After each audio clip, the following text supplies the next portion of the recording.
Wayanad Kariyampadi saint George പള്ളിയിൽ വിശ്വാസികളും മുൻ വികാരിയും തമ്മിൽ തർക്കം. പള്ളിയുടെ പ്രധാന ആധാരങ്ങളും മിനിറ്റ്സും വിട്ടുകൊടുക്കുന്നതുമായി ബന്ധപ്പെട്ടാണ് തർക്കമുണ്ടായത്. മുൻ വികാരിക്കെതിരെ വിശ്വാസികൾ ഒറ്റക്കെട്ടായി പ്രതിഷേധിച്ചതോടെ കുർബാന മുടങ്ങി. സഭാ നേതൃത്വം ഇടപെട്ട് പ്രശ്നം പരിഹരിക്കണമെന്ന് പള്ളി വികാരിയും പറഞ്ഞു. ഈ പ്രശ്നം തീർക്കാനായിട്ട് സാധിക്കുന്നത് എൻ്റെ സഭാ നേതൃത്വത്തിനാണ്. സഭാ നേതൃത്വം എത്രയും പെട്ടെന്ന് ഇടപെട്ട്, ഞാൻ ഇതിനു മുമ്പ് സഭാ നേതൃത്വത്തെ അറിയിക്കേണ്ട കാര്യങ്ങളെല്ലാം അറിയിച്ചിട്ടുണ്ട്. സഭാ നേതൃത്വം ഇടപെട്ട് ഈ പ്രശ്നം അടുത്ത ഞായറാഴ്ചയ്ക്ക് മുമ്പ് പരിഹരിക്കണം. മുബാറക്ക് വിവരങ്ങളുമായി ചേരുകയാണ്. മുബാറക്ക്, എന്തായാലും വലിയ തർക്കമാണ്. ഇത് പരിഹരിക്കാനുള്ള ഒരു നടപടികൾ സ്വീകരിക്കുമോ? എന്താണ് പള്ളി വികാരി ഇക്കാര്യത്തിൽ പറയുന്നത്? അത് ഈ നിലവിലെ പള്ളി വികാരിയായിട്ടുള്ള ഷാജി പോളിൻ്റെ വാക്കുകളാണ് നമ്മൾ കേട്ടത്. ഇവിടെ ഈ കാര്യമ്പാടി, അതായത് Wayanad Kariyampadi cent George orthodox പള്ളിയിലാണ് ഇത്തരത്തിലൊരു പ്രശ്നം ഉണ്ടായിട്ടുള്ളത് എന്നുള്ളതാണ്. അതായത് മുൻ വികാരിയായിരുന്ന അബ്രഹാം മാത്യു എടക്കാട്ട് എന്ന് പറയുന്ന അച്ഛൻ, അദ്ദേഹവും അദ്ദേഹത്തിൻ്റെ മകനും ഈ പള്ളിയുടെ ആധാരവും അതുപോലെ മെൻസസും അടക്കമുള്ള കാര്യങ്ങൾ കൈയടക്കി വച്ചിരുന്നു. ഈ പള്ളി 1960കളിലാണ് ഇവിടെ തുടങ്ങുന്നത്. ഈ പള്ളിയോടനുബന്ധിച്ച് 85-ൽ ഒരു കണ്ണാശുപത്രി സ്ഥാപിച്ചിരുന്നു.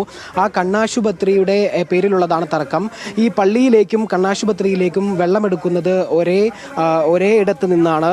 അതുകൊണ്ട് തന്നെ ഈ പള്ളിയിലേക്കുള്ള വെള്ളം ഈ മുൻവികാരിയായിരുന്ന അച്ഛൻ അത് പൂർണ്ണമായും തടസ്സപ്പെടുത്തി. കൂടാതെ ഈ പള്ളിയിലേക്ക് പ്രവേശിക്കുന്ന വഴികളിലും അവർ കടത്തിവിടാതെ തടസ്സം സൃഷ്ടിക്കുന്നു എന്നടക്കമുള്ളതാണ് ഇവിടുത്തെ വിശ്വാസികളുടെ ആരോപണവും പ്രതിഷേധവും. ഇതിനെതിരെ ജനങ്ങൾ, ഇവിടുത്തെ വിശ്വാസികൾ ഒറ്റക്കെട്ടായി പ്രതിഷേധിച്ചു എന്നുള്ളതാണ്. അങ്ങനെ ഇന്നത്തെ കുർബാന മുടങ്ങിയിരിക്കുന്നു. നമ്മുടെ കൂടെ ഇവിടുത്തെ ഒരു വിശ്വാസിയും ചേരുന്നുണ്ട്.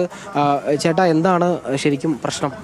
യഥാർത്ഥത്തിൽ 1986-ൽ ആണ് കാര്യമ്പാടി ദേവാലയത്തിൻ്റെ സ്ഥലത്ത് ഇങ്ങനെ ഒരു കണ്ണാശുപത്രി സ്ഥാപിച്ചത്.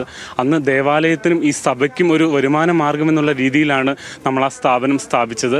അതിനുശേഷം അന്ന് നമ്മുടെ ഇടവക വികാരിയായിരുന്ന എബ്രഹാം മാത്യു എടേക്കാട്ടച്ഛനായിരുന്നു അതിൻ്റെ സെക്രട്ടറി ആയിട്ടുണ്ടായിരുന്നത്. അച്ഛൻ്റെ നേതൃത്വത്തിലായിരുന്നു ആശുപത്രി സ്ഥാപിച്ചതും.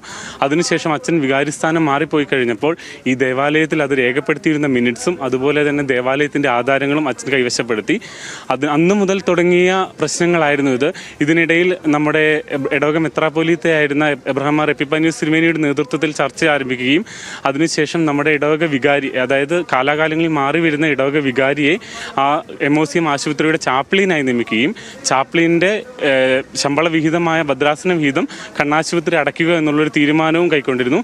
അത് ഇരു കൂട്ടരും ഉഭയകക്ഷി സമ്മതപ്രകാരം അത് അംഗീകരിച്ചു പോന്നു. എന്നാൽ ഇടക്കാലം കൊണ്ട് വീണ്ടും അത് അടയ്ക്കുന്നതിന് വേണ്ടി കണ്ണാശുപത്രി അധികൃതർ തയ്യാറായില്ല. അത് അങ്ങനെ വീണ്ടും ആ പ്രശ്നങ്ങൾ അവിടെ വെച്ച് തുടങ്ങി.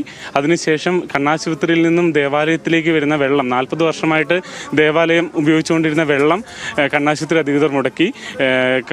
അന്നത്തെ ദിവസം കുർബാനയ്ക്ക് ശേഷം നൽകുന്ന കഞ്ഞി നൽകാൻ സാധിച്ചില്ല. സൺഡേ സ്കൂൾ വിദ്യാർത്ഥികളും മറ്റുള്ളവരും ഉണ്ടായിരുന്നു. അതുപോലെ തന്നെ അന്ന് വികാരിക്ക് പ്രാഥമിക കാര്യങ്ങൾക്ക് പോലും അന്ന് വെള്ളം നിഷേധിച്ചു. അതുപോലെ തന്നെ എല്ലാ ദിവസവും രാവിലെ 6 മണി. നിലവിൽ എങ്ങനെയാണ് ഇതിലൊരു പരിഹാരം കണ്ടെത്താൻ കഴിയുക? നമുക്ക് പരിഹാരം കാണും. ഇതിൻ്റെ ഏറ്റവും മുകളിൽ സുപ്രീം അതോറിറ്റി എന്ന് പറയുന്നത് നമ്മുടെ കാതോലിക്ക ബാവയാണ്.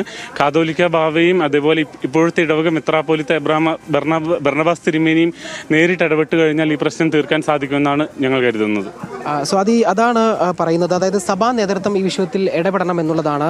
ഈ പള്ളിയുടെ പ്രാഥമിക ആവശ്യങ്ങൾക്കും അതുപോലെ ഇവിടെ ഭക്ഷണങ്ങൾ, അതുപോലെ പള്ളിയിലെ നിലവിലെ വികാരിക്കടക്കം പ്രാഥമികമായി ഉപയോഗിക്കേണ്ട വെള്ളം പോലും ഇവിടെ ലഭ്യമാകുന്നില്ല. ഇതെല്ലാം തടയുന്ന ഒരു സാഹചര്യമാണ് ഈ മുൻ വികാരിയായിരുന്ന എടക്കാട് അച്ഛൻ്റെ നേതൃത്വത്തിൽ നടന്നത് എന്നുള്ളതാണ്. ഇവിടുത്തെ ആധാരവും മെൻസസ് ബുക്കുകളും അടക്കം അദ്ദേഹം കൈവശപ്പെടുത്തി എന്നുള്ളതാണ്.